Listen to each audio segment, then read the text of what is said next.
السلام علیکم عزیز طلباء، میرا نام محمد نواز، میں آپ کا اسلامیہ کا ٹیچر ہوں۔ آج کا ہمارا جو ٹاپک ہے وہ سورۃ انفال رکوع نمبر 2، اور جو ہم نے پچھلے دن پڑھا تھا کہ جب میدان جنگ میں کفار سے مقابلہ ہو جائے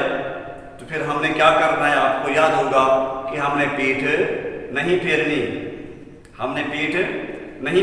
یہ ہمارے لیے حکم تھا۔ یا ایھا الذین آمنوا، اے ایمان والو، اذا لقیتم، جب تمہارا مقابلہ ہو، الذین کفروا، کفار سے، زحفا، میدان جنگ میں، فلا تولوہم الادبار، تو ان سے پیٹھ نہ پھیرنا۔ یہ اللہ نے حکم دے دیا مسلمانوں کو کہ حالات چاہے جیسے بھی ہوں، حالات سے نہیں گھبرانا۔ یہ نہ دیکھنا کہ ہم تو 313 ہیں اور وہ 1000 ہیں، ہم 1/3 اور وہ اتنے، لہذا ہم کیسے مقابلہ کریں؟ نہیں، آگے بڑھنا تمہارا کام ہے، پھر میری مدد تمہارے ساتھ شامل ہوگی۔ یہ پھر میری منشا ہے کہ میں نے تمہیں کیسے کامیاب کرنا ہے، یہ میرے علم میں، میں جانتا ہوں۔ کامیابی تمہارے قدم چومے گی، صرف میرا حکم تم نے یہ ماننا ہے کہ تم نے میدان جنگ سے پیٹھ نہیں پھیرنی، اب یہ بہت سخت حکم تھا، بہت ہی مشکل حکم تھا، اس پر کیسے اترا جائے۔ کچھ ایسی صورتیں بھی ہوتی ہیں کہ ہم میدان میں پیچھے ہٹ کے پھر پہلے کی نسبت بڑھ کے حملہ کر سکتے ہیں،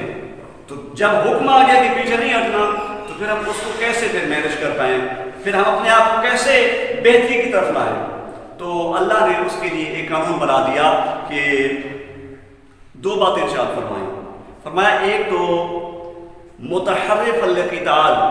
لڑائی کے لیے کنارے کنارے چلے۔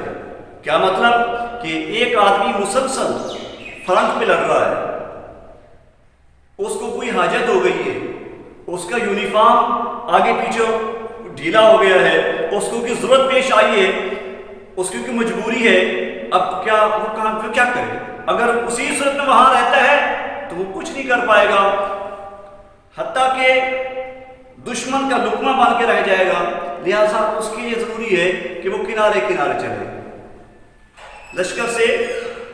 فرنٹ کی بجائے سائڈ پہ آ جائے، دائیں بائیں آ جائے۔ میدان یہ جو حکم ہے نا کہ فلا تولوہم الادبار، پیٹھ پھیر کر بھاگو نہیں، اس سے مراد یہ ہے کہ میدان چھوڑ کے نہ بھاگو۔ اس سے مراد یہ ہے کہ تم میدان چھوڑ کے تم نے نہیں بھاگنا، رہنا وہیں ہے۔ تو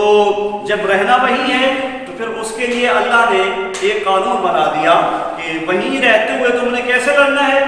متحرف القتال، تم لڑائی کے لیے کنارے کنارے چل سکتے ہو،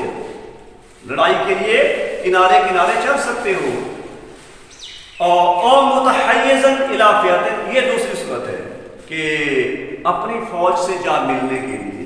کیا مطلب؟ ایک آدمی اپنے لشکر کے ساتھ لڑتے اپنے لشکر کے ساتھ ان کی میت میں لڑتے اپنے لشکر سے جدا ہو گیا، اب وہ اکیلا دشمن کی نرغے میں ہے،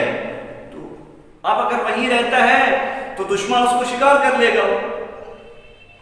اپنے پنجے میں پھنسا لے گا، اسے شہید کر دے گا۔ لہٰذا اسے کیا کرنا چاہیے؟ وہ دشمن کو دھوکہ دے کے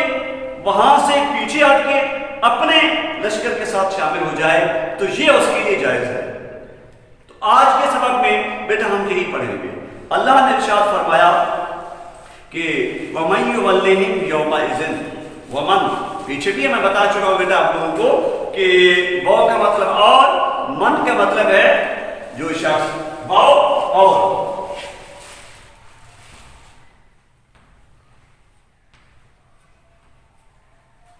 من جو شخص،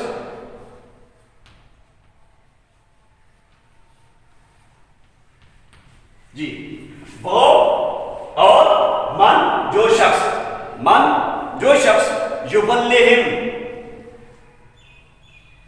ان سے پیٹھ پھیرے گا، یبلہم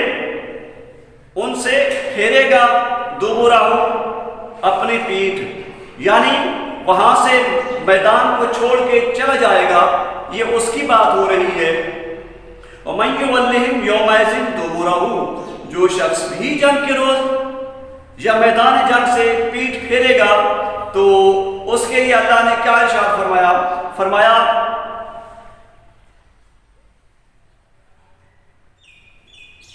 وَمَن يُوَلِّهِمْ يَوْمَئِذٍ دُبُرَهُ، جو شخص بھی میدان جنگ سے پیٹ پھیرے گا تو درمیان سے بیٹا یہ متحرف القتال اور متحیزا الی فئۃ،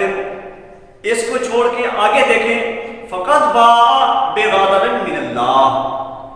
فقط باء بغضب من اللہ، کہ جو شخص بھی میدان جنگ سے پیٹ پھیرے گا تو اس کا ٹھکانہ کیا ہوگا، وہ اس کا انجام کیا ہوگا، اس کے ساتھ کیا سلوک کیا جائے گا، اس کا درجہ کیا ہوگا، فقط باء، تو وہ اللہ کے غضب میں گرفتار ہو جائے گا، باء گرفتار ہو جائے گا، بغضب غضب میں، من اللہ اللہ کے غضب میں گرفتار ہو جائے گا، فقط باء بغضب من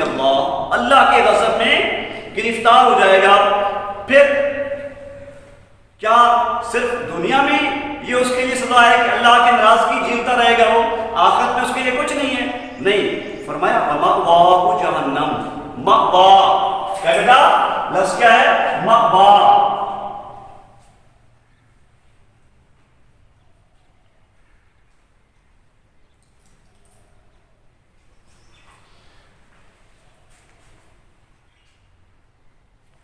لفظ کیا ہے بیٹا؟ مأواہ، مأواہ، ٹھیک ہے، اس کا مطلب ہے اس کا ٹھکانہ، کیا؟ اس کا ٹھکانہ، مأواہ، اس کا ٹھکانہ۔ چلو یہاں ایک اور بات میں عرض کرتا چلوں، قرآن پاک میں بارہا جگہ پہ الف کے اوپر یہ گول دائرہ لگا ہوتا ہے، الف کے اوپر یہ گول دائرہ لگا ہوتا ہے، اس کا مطلب یہ ہے کہ یہاں ہم نے الف کو نہیں پڑھنا، ویسے تو یہ ما میم کا کیا الف ہے، لیکن لکھنے میں ایسے آئے گا، پڑھنے میں کیا ہوگا، یہ گول دائرہ بتا رہا ہے کہ الف یہاں سے کٹ ہو گیا ہے، الف لکھنے میں آ رہا ہے، پڑھنے میں نہیں آ رہا، خاموش ہے یہ، مأواہ جہنم، مأواہ جہنم، اس کا ٹھکانہ کیا ہے؟ دوزخ، مأواہ اس کا ٹھکانہ جہنم دوزخ، جہنم دوزخ، وبئس المصیر، وبئس المصیر، اور بہت ہی بری جگہ ہے، اور بہت ہی بری جگہ ہے، مأواہ جہنم، اس کا ٹھکانہ دوزخ ہے اور بہت ہی بری جگہ ہے۔ تو بیٹا اس پہ پھر دیکھیں، میں نے یہ دو لفظ چھڑوائے تھے آپ سے ترجمے میں کہ متحرف القتال اور متحیزا الی فئۃ۔ اب اس آیت کو پھر سے دیکھیں، وَمَن يُوَلِّهِمْ يَوْمَئِذٍ دُبُرَهُ، جو شخص بھی جنگ کے روز میدان سے پیٹ پھیرے گا، میدان سے پیٹ پھیرے گا تو پھر اس کے لیے اللہ نے قانون بنا دیا کہ فقط باء بغضب من اللہ، اس سے پہلے فرمایا الا، اس سے پہلے فرمایا الا، مگر یا سوا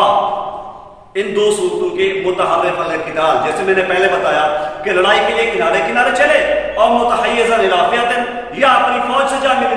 اکیلا ہو گیا، الگ ہو گیا فوج سے، تو دشمن کو چھوڑ کے واپس آ جائے، فوج سے مل کے پھر ان پر حملہ آور ہو اور بہتر کام کر سکے،